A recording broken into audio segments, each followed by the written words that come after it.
بسم الله الرحمن الرحيم الحمد لله رب العالمين والصلاة والسلام على أشرف الأنبياء وسيد المرسلين سيدنا ونبينا محمد وعلى آله وصحبه أجمعين. سلام الله عليكم ورحمته وبركاته.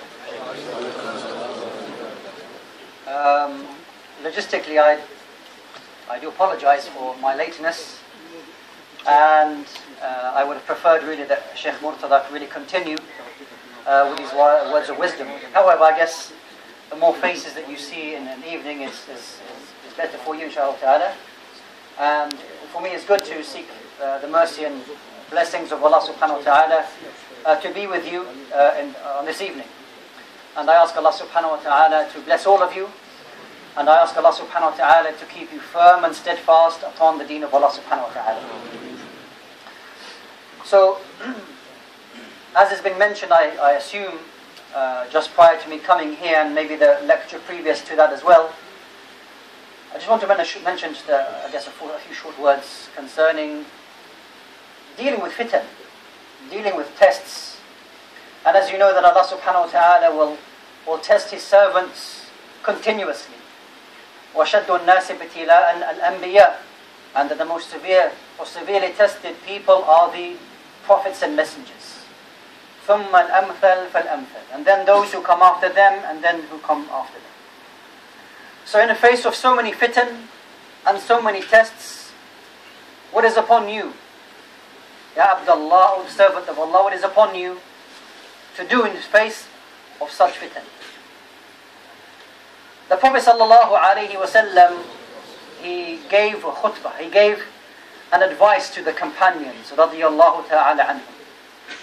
And Al-Ibad ibn Sariyah, radiyallahu anhu, he narrates the hadith.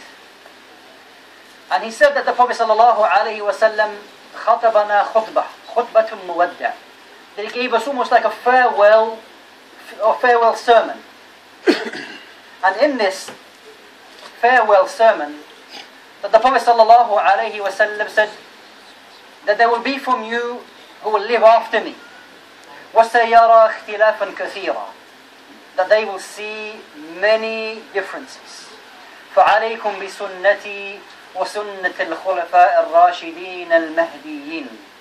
So upon you is to hold on to my sunnah and the sunnah of the Khulafa al-Rashideen who were rightly guided. عَضُّوا عَلَيْهَا بِالنَّوَاجِذِ, that hold on to that sunnah with your molar teeth.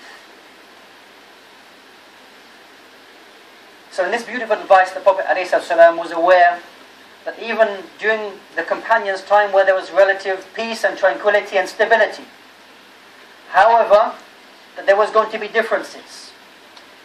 And many people would say many things. And from these ikhtilafat and from these fitan that would appear towards the end of time is the spread of al-jahl, the spreading of ignorance. And I believe, because there are many signs towards the end of time, but the biggest one, from the biggest that is facing us, is the issue of ignorance.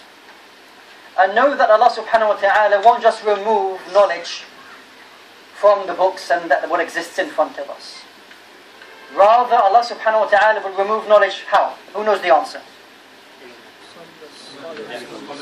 By the passing of the ulama. بِقَبْضِ الْعُلَمَا, by the passing away of the people of knowledge. This is how Allah subhanahu wa ta'ala will remove knowledge from us.